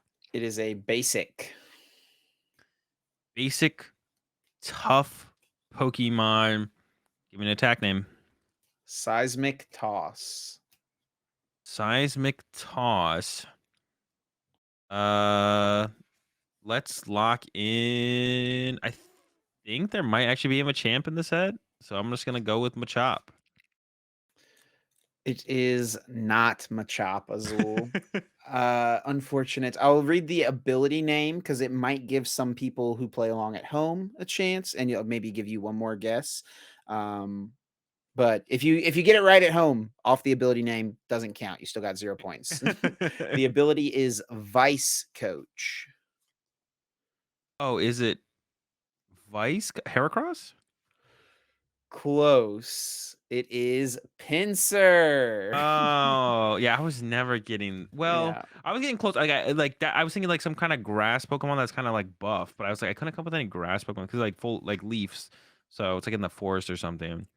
Yeah. Um, I couldn't come up with any like buff grass Pokemon. Okay, Listen, yeah, man, I'm behind. I had to give you a hard yeah, one, you know. that makes sense. That makes sense. Yeah, Yeah, I would be I don't think I was surprised ever if getting I would close. honestly be surprised if anyone got this one correct. So, if you got it correct without the vice coach, let us know down in the comments below because this I was didn't even know this card existed. Yeah, this was an that's like actually intentionally like difficult one. it's like actually a Pokemon that could like depending on like depending on matches for single strike decks could actually be Sure. good. Yeah, like a not less than relevant ability. The thing is, like, you're Yeah. never, yeah, I'm gonna have to for sure. pre-order two Pinsir just in case I ever need to play in my single strike Just deck. That's in actually your like not a single bad strike card. Lugia deck. Hey, come rotation. And speaking of rotation, there was a Oh, third tournament this weekend, another 3,000 person tournament in Japan. I think there was at least around 4,000. I thought I saw somewhere on Twitter that there was 5,000 competitors total for all games, all tournaments and divisions being played. I don't know if they have divisions in Japan, but I saw somewhere that I thought I saw 5K total competitors because they not only had a standard post rotation tournament, which we're coming up on finally, with 3,140 players, but they also had an expanded tournament. We'll talk a little bit about that afterwards. But yeah, a rotation tournament Japan, 3,140 players. Lost Box won, but the meta doesn't look very. The meta looks kind of meh. yeah. Like So we've got three Lost decks. Box winning. We've got Radiant Gardevoir in second, another Lost Box, and a Mew in top four. And the top eight's rounded out by a couple of Lugia, a Gardevoir, and then another Lost Box. So yeah, I mean it's like a 4 deck meta right now. It seems Yeah. in the top 16. Those are the only 4 decks that we have so far. And maybe the more surprising one is the Lugia, right? Lugia obviously loses a ton to rotation. But I've seen people talking about this on Twitter the last couple weeks a little bit. You know, people are kind of trying to test their post rotation already. But it seems like the way that people are going with Lugia after we lose Aurora Energy, after we lose all the amazing rare Pokemon, is they're going with the single strike package. Do you have any thoughts hmm on this, Azul? We saw some people talking about it. When Lugia came out initially, of course, it was kind of like not as powerful as what we currently are rocking with Lugia. But I mean, it seems decent, right? Like I don't see why it'd be bad. Um, Why does this deck play a Radiant Serena? I guess for Sableye probably, right? Against Lost Box stuff. Maybe just heal up Oh, a little bit of yeah. damage. If you're getting 2-hit KO'd, maybe there's like a pretty consistent number that comes up where you want to be able to heal Yeah, but the you can 2-hit KO the Radiant Serena with a Sableye pretty easily, yeah, the right? damage. Yeah, I feel like Greninja could be good in there. You have like the urns, so you can like recover energy that you Greninja'd away potentially. So it seems like it could be pretty cool in there. Looking at the other build of Lugia that was in top 16, pretty similar. No Radiant Pokemon in this one though. Before capture, did the other one have capture and aroma? It I don't have a did, list for the other yes. top 8 one. Yeah, one Um, of the one top 8 that we have the list for did have Capturing Aroma, 4 of them. yeah. So, I guess we lose Evolution Incense, so you kind of have to. Yep. And Quick Ball. Yep. Interesting. Order your Capturing Aromas, people. What's it called? We've got Zinnia's Liam was right. The Resolve as a whole Liam was supporter as well, right? Which is like kind yeah. of crazy. 4/4 Lugia V-Star also. So I mean, to me, I mean, it gotta almost find feels him. like this is meant to be like maybe a Lugia V-Star deck. Like you're focused on attacking with Lugia V-Star, and then it's like Tyranitar just comes in and cleans up for you, right? Yeah, it's like you're a heavy hitter, right? Because also Gardevoir's weak to dark, so like your Lugia is not matching up against Gardevoir very well, probably. So you need, yeah. So it's like Lugia's just your early attacker. You're just using Lugia, and then it's like, oh, something big popped up that I need one hit KO. Okay, go T-Tar, right?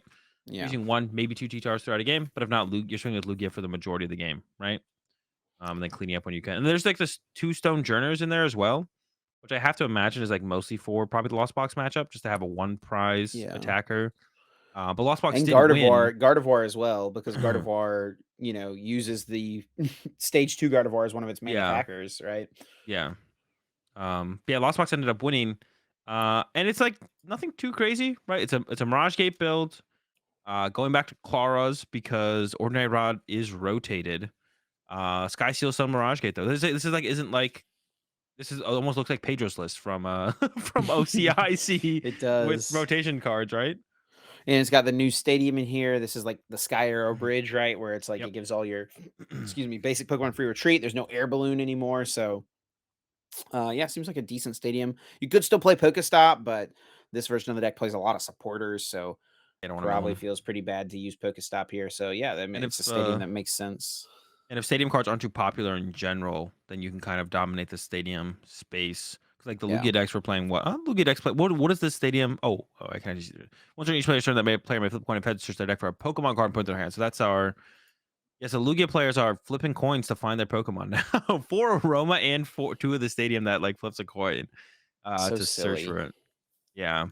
Yeah, both lists had that 4 Aroma and 2 of that stadium. as it goes, Yeah. though. Yeah. But yeah, looks like usual suspects so far, right? There's 2 other lists in the top 16 that we don't know what they were. But Mew, Lost Box, and Gardevoir was the predicted best card coming out of the Scarlet and Violet, right? So that's not a huge surprise. And Lugia. So what did we really lose? Who fell off? Did anyone fall off? Like, I'm trying to like think. I What is think the? like Miraidon Regieleki was expected to be really good, right? And we don't Yeah, see any of that here. yeah. No Reggies either. I think that's like another deck that like theoretically was I gonna don't think be. do they have that special energy yet though? You can do it without it though. Like you could make a list with like, I mean, you come know, on, like let you him cook. could, but I don't know that's if they can stand up to guard. I don't know if Reggie can deal there's with no Gardevoir ordinary though. rod, bro. There's no ordinary Ooh. rod. Oh yeah, how do you do anything actually? I didn't even think about that. There's no rod. There's that Yeah, new mine. supporter that lets you put back. I think this deck Yeah. played it. Yeah, Miriam. Choose up to 5 Pokemon cards from your discard pile and shuffle them into your deck. Then draw 3 cards. Like Can't that's be honestly a enough though, card that's right? like not bad in Reggie's, Yeah. right? Yeah, that's Theoretically. okay. But if So that's it's your best recovery option, that or Clara, like you're not playing research. yeah, also I guess the one thing that's like a big surprise. There's no Giratina. Am I Yeah. tripping or is that like the best predicted to be the best deck in the format? Yeah, I think Giratina, Gardevoir, and the Miraidon deck all seem like the most hyped up ones, and we don't see 2 of those. There is 4 Mew though, which I mean, we were talking about this a little bit before the cast. Mew just seems like super good, right? Yeah. Yeah, Hexer tweeted out a tier list from a little bit ago that had Giratina as tier S, and then Lost Box, Mew, Miraidon, Lugia tier A, and then Gardevoir, Urshifu tier B. I don't know if this is Hegster's personal tier list or if this was in a reply to something. No, I think it's his Hegster's tier list. Yeah, I think it's his Hegster his tier list. aiding us. There's no Um, Oinkologne as well. I think that card's like not bad either. yeah, where's the Onkolone in the tier list? What the heck? Makes no sense. Yeah, fraudulent tier list from Hegster. But yeah, Exposed. from the results I had seen, I thought Tina was like the deck. And it doesn't seem like anything in any of these decks counters Tina, right? Like what in these decks counters Tina? Yeah, I the guess big V-Guard parasol energy on doesn't exist Lugia. anymore. Yeah, V-Guard energy on Lugia, I guess, is pretty annoying because you're not gonna get to 10 super early on, so that could be tough to deal with. But yeah, Yeah. we'll see how it develops more. I Let's mean, it's talk only the about first the tournament, right? First major yeah. tournament. Let's talk about the Gardevoir a little bit because that's obviously the new deck. That's the thing that we don't know much about just yet. For anyone who doesn't know, Gardevoir EX, the new Stage 2 Pokemon from Scarlet Violet, Its ability allows you to, as often as you like during your turn, attach a basic psychic energy from your discard pile to one of your Pokemon, then put 2 damage counters on that Pokemon. So this deck, as its attackers, it really utilizes the other Gardevoir, the basic, or not basic, but the non rule box Gardevoir, I feel like, as an attacker and a consistency option, right? Shining Yeah. Arcana once during your turn. Look at the top 2 cards of your deck. Attach any number of basic energy cards you find there to your Pokemon in any way that you like. Put the other cards into your hand. So that's draw power plus acceleration. And it has the Brainwave attack, 60 plus 30 more for each psychic energy attached to this Pokemon. So you can load up a bunch of energy on it to reach for big KOs. It's also got the Zacian V from Celebrations and Sky Sealstone as an option. Zacian V allowing you to deal same attack as the Gardevoir, 60 damage plus 30 more for each psychic energy attached to this Pokemon. It's got Cresselia in here as well. Move 2 damage counters from each of your Pokemon to one of your opponent's Pokemon. So that's kind of like a cool little Ooh. tech, right? I haven't even thought of this Yeah. card yet. That's actually kind of. So what could you even do? You could like put 1 energy on each of your Pokemon, and Is that even then good though? is it just for Sableye? Maybe it's just a Sableye counter more so than anything, right? Mm, Like yeah. healing, because like we saw the radiant. Also, I didn't even realize this. Yeah, like with Gardevoir EX seems broken. I forgot that it has Greninja to work with it still until I looked at this list. I was like, oh wait, yeah, you still have Greninja. Like you Yeah, get your and energy in your discard Curlia. pile. Yeah, get your energy in your discard pile. Draw 2 cards. Put all your energy in play. And that has also has 2 emergency jelly, which I guess like you could load up your Gardevoir, the non EX. You could put like 7 energy on your Gardevoir, attach emergency jelly, 1 hit KO, and then you heal flat back to full, so they can't just like cheese KO your Gardevoir. But I also imagine the jellies are probably for like the Lost Box matchup as No, well. Gardevoir has 140, by the way, so you can't put 7 Oh, energy on we'll it. put 6 on it then. And then you're You not put a one hit lot on KOing it. though. What was that? Then you're not one hit KOing anything, Well, right? attach return. Maybe we get one off the shiny Arcana. We're getting there. All right, we're We're getting there. getting there. Yeah, sure. We'll get there. We'll get there. Also, the Zacian V for I guess early Excel, but then also hits pretty hard. Right? Was it 60 plus what 30? Yeah. Yeah, it is attached to this Pokemon. I guess because it has the 220 HP, so it's kind of the same thing. But you can also now you can overload it plus jelly it. And you combo it with the Sky Seal Stone. Oh yeah, it does get the Sky Seal Stone. So that's actually the main reason you play Yeah. it, isn't it? For sure. Yeah, Yeah, because this to get deck the does 2 not have a prize. GX attack or V Star power, I should say. Yeah. GX attack So does not against have a Mew V and Star Lugia, power. in that extra prize card. Interesting. Yeah, Yeah, no you've seen so many Drapion or cards in this anything deck as like well. that. Yeah, the lack of Drapion definitely interesting. I mean, you don't need it, I guess maybe, but it does seem like it would be pretty good, right? The other top 8 list also did not play it. It was pretty similar. It had the Gallade in there. Um, and the one that got second place, yeah, this one also has Emergency Jelly in here too. It also has Agatha as a supporter to remove some damage Orton, counters. Thornton, yeah, there's some wild stuff happening, man. Worker. A worker. Yeah, the Glade is kind of cool. The Glade is kind of cool. Once during your turn, search your deck for a supporter card, reveal it, and put it in your hand. So you can play some cool tech support options. Oh, I guess EX is our rule box Pokemon, so Path to the Peak does shut Gardevoir down. So the Yes. Worker kind of makes sense. But the lack of Gallade, I thought the other list would have Gallade because I had a one of Worker. I was like, oh, you go Gallade for Worker, bump Stadium, draw some cards. Like, that's pretty cool. But this one doesn't have the Gallade, the second place list. But the other top 8 list does have Gallade plus Worker combo. And this list What also a plays a combo. split of the Gardevoir, or sorry, of the Curlia as well. It plays a 3-1 split. Obviously, there's the Refinement Gardevoir, discard a card from your hand to draw 2. Really good, solid ability. I think obviously most people recognize this will be the way to go for the most part. But this does play the one Mirage Step Gardevoir, or sorry, Curlia, or Water Duplicates for the Informed, for the Greninja players of the past. For a psychic energy, you search your deck for up to 3 Curlia and put them onto your bench. Then shuffle your deck. So you can get to a situation where you have 5 Gardevoir in play theoretically, right? Because you can manually evolve your Curlias into Gardevoir, and then you can rare candy 2 Ralts into Gardevoir, right? It seems weird to not include that as a one of, which is what we saw the top 8 list. Maybe that's that second place diff right there. That's how you get to second place. You have to play the Mirage Step. Even playing like 2 of those makes sense to me in my head, but the refinement is very powerful, of course. And I assume, yeah, especially in games where you probably go second, you gotta want to get out like a turn 2 candy guard. But both lists don't even play that many candy. It's 2 and 3 on the candy split. So yeah, I don't know. There's a to be honest, looking at these rotation lists, I'm not. There's just like not that much interesting stuff to be honest. Looks like the new set didn't really change up too much. Like it's just like how do we We need a like rotation hits, and it's like, okay, how do we take the best decks from last format and put a band-aid on them because we lost all of their broken cards, and now we have to make do with Claras over Rods and stuff like that. Which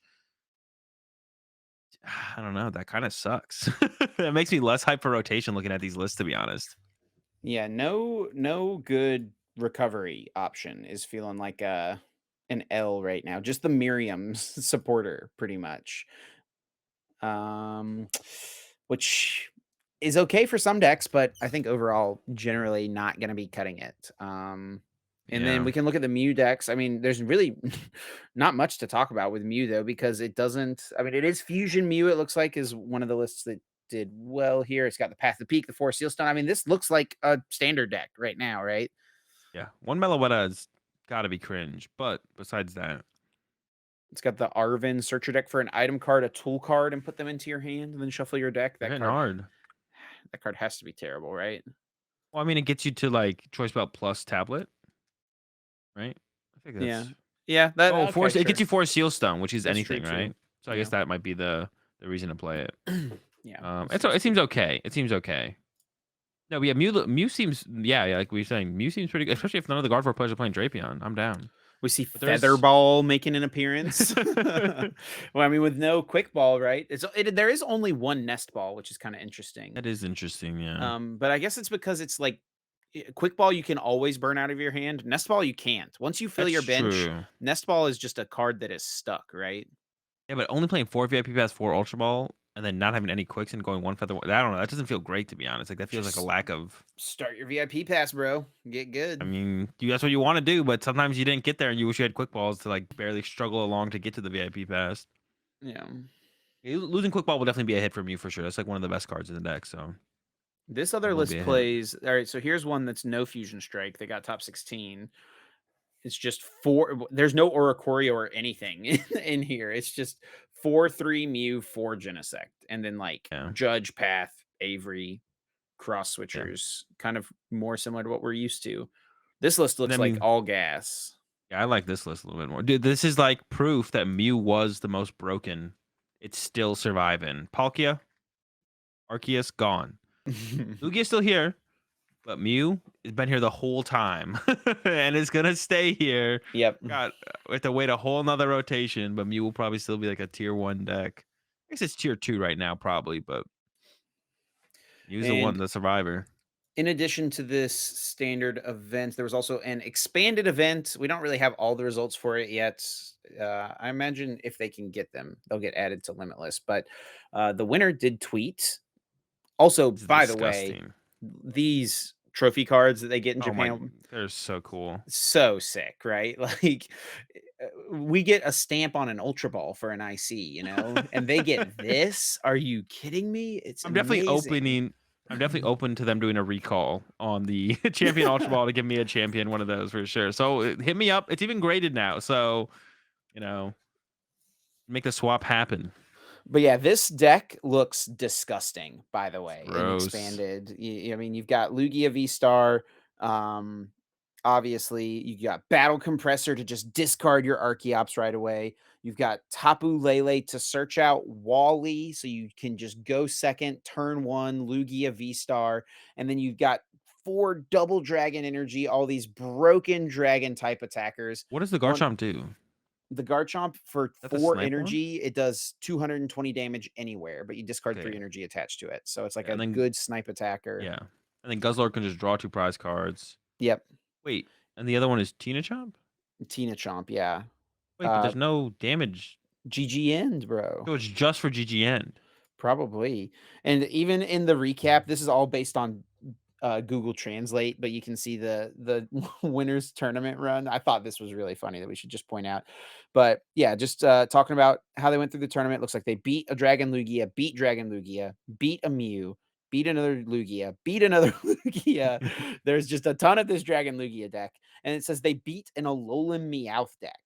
And so, someone in the replies asked, "What deck is Alolan Meowth?" And their reply was, "It looked like a LO deck." That's some translation issue. But the only Pokemon I saw was a Alolan Meowth because I used GG and GX on the first turn. Smiley face. Ridiculous. Oh man, poor Alolan Persian player. Yeah. Well, hold on. We don't know for sure. What's his uh was it? What was his name? Oh, Sexy Garfield. Shout out. Oh Yeah, man, poor Alolan smug Persian player. face. But Uh, yeah, I mean, expanded, Wild Wild West, Azul. Looking at this list, does this make you miss expanded at all? no, not at all. I'm so glad we still don't have expand. What is the card behind the giraffe? Is that a Drapion? Yes, it's a Drapion, yeah. Okay, yeah. So yeah, I'm not missing expanded at all after seeing this. This is like you're going like turn one. If you go second, GG end away two of your opponent's Pokemon. Silent Lab, like that's just stupid. Um, I don't know, man. yeah, I think stuff like this, I mean, it's I think it's obviously cards. cool. It is really cool, but like it's so toxic at the same Oh time, yeah, right? yeah, yeah, yeah. I'm surprised there's no Giratina EX in here to like hit him with. But maybe it's just not that good. I thought turn one. What is it called again? What was the attack? Oh, Chaos Wheel. Yeah, no Chaos Wheel. I thought Chaos Wheel It would be doesn't in really here. matter if they just Archeops the energies out of their deck and one hit KO you. Yeah, I guess if they're doing the same. What did it? What did it used to lock? What did it lock though? Again, is it stadiums? Stadium's special energy and tools. Yeah. Well, I mean, you could like put a Pact of the Peak in play and then trap it in play. But I guess if they just have Field Blower, it doesn't matter. Yeah, it's Yeah, I just mean, if you lock them out of getting Archeops, sure, yeah. yeah, yeah. No, but absolutely, yeah. I see what you're It's saying. just silly for sure. Yeah, I mean, Yeah. this list plays 2 Field Blower and Four Computer special Search. charge. Four special charge. Yeah. Sheesh. I wonder on average how many turns these games last. Gotta Like, be. It's gotta be three, right? There's no way it's ever it's more than gotta three. be 3. I wonder if there's any Insane. one prize decks in the format. There has to. I mean, one prize doesn't even seem terrible, right? Like Night March. No, maybe not. But yeah. Yeah, Yeah, I mean, probably congrats to not. them. I mean, yeah, I'm not a huge fan of expanded at all. It's cool to see the decks that come out from it still, but I'm glad it's not part of the competitive circuit right now. I do think it should return, but and I say this every time we kind of talk about it, but it should return with some kind of they should rotate up to like Sword and Shield on or something, Yeah. and then kind of start again from there and be more aggressive with banning cards. Is how I think they should approach it. The Like Sun and Moon fresh era slate. really just kind of killed expanded, I think. Um, but by the way, Sword and Shield on would just be current standard. I don't know if you realize that or Yeah, not. yeah, but then we Okay. maybe wait two rotations, then go Sword and Shield on. Like don't have it expanded again for another season and then bring it back. The Sun and Moon era just had so many like broken cards, like these control and the tag teams, like Sun and Moon just made it Yeah, so. And I guess like even for X and Y though, it's like the only cards that get played from these old generations. It's like just the new Pokemon with the broken old trainers, and then like yeah, sometimes a really good support Pokemon, right? yeah. You don't play. We're not playing Reshiram and Zekrom anymore or anything like that. Yeah. No Reshiram Zekrom. We got the N, the Versus Seekers, special charges, all those things. But yeah, I don't know. I mean, I like I said, I think stuff like this is cool, but I can't imagine wanting to compete for money and championship points and prizes in this format, right? Like this feels like it would be fun to play with a friend and just be like, dude, look at this ridiculous idea I came up with. And that is what Yeah. always been one of my favorite parts of expanded, right? Is like the expanded card pool favors the older players. It favors people with the card pool knowledge because you can come up with crazy ideas. And like it really anything is possible in expanded, but at the same time, like because anything is possible, it makes the format a little Yeah, tough, but unenjoyable when it's actually competitive. Yeah, if it's just like more for fun, PTGO, ladder games, whatever, then it's like definitely yeah. different. Well, Azul, I think that's going to do it for us Yeah. this week. You got any other thoughts about Perth coming up or the results from this weekend or the results from the Champions League? No, I don't think so. Yeah, I guess the one thing that's kind of a downer is it makes rotation look less exciting than what I thought it was going to be. But hopefully that's just kind of the first tournament results, first major tournament results, right? Because Tina was apparently broken. From what we saw, there's no Tina in top 16, which would be a surprise if it is the BDIF. So hopefully there's just still a lot to work out, and maybe this is just kind of this is just like a weird top 16 result. I don't know. It would be cool to see the meta share, right, of what was actually the most played deck and all that stuff. We don't have that, Yeah. so I imagine there was a um, stream from the tournament, right? So I kind of want to go back and watch and just kind of see what else went down, you know? What else was on the yeah, stream, what did well, what yeah, lost. definitely maybe take a look at it at some point for sure. Yeah, we were curious to see what else was actually on the stream and stuff. Yeah, I'm Yeah, looking yeah. at it. There is a stream, so I'm gonna go back and watch some of this for sure. Boss Box versus Gardevoir. Yeah. Oh, there it is. Maridon There's the Maridon, versus but Tina. There we go. okay. Yeah, we'll have That's to the see Tina what we're went looking for. down. All right, everyone. Well, we really appreciate your support as always. Thanks so much for listening to this week's podcast. If you enjoyed, please be sure to leave a like on the YouTube video. Be sure to leave us a rating, a review, all those good things over on your favorite podcasting platform. It does help us out a bunch. Takes just a second. We really do appreciate it. Thanks for all the people who came up and said hello to us at all these tournaments the last few weeks. We don't really talk about that much, but yeah, we do appreciate people coming up and saying they enjoy Yeah. the podcast and stuff like that. The content that we put out does mean a lot to us to know that the people out there are enjoying what we're doing. So appreciate the continued support. Yeah. Where we left them from there. If you guys want to stay up to date with us, check out our Twitters. I'm at Azul_GG. Chip is at Chip Ritchie, and then the podcast at Uncommon_Energy. Were you waiting for me to like mess up on one of those? You were just looking over at me like making sure you weren't gonna mess up on one of them. You kind of paused on your own Twitter handle, so that had me kind of confused. Good luck to everyone going to Perth regionals this weekend, and then we'll catch y'all next week. Every Tuesday, 8 a.m. Eastern, 7 a.m. 7 a.m. Eastern. See ya.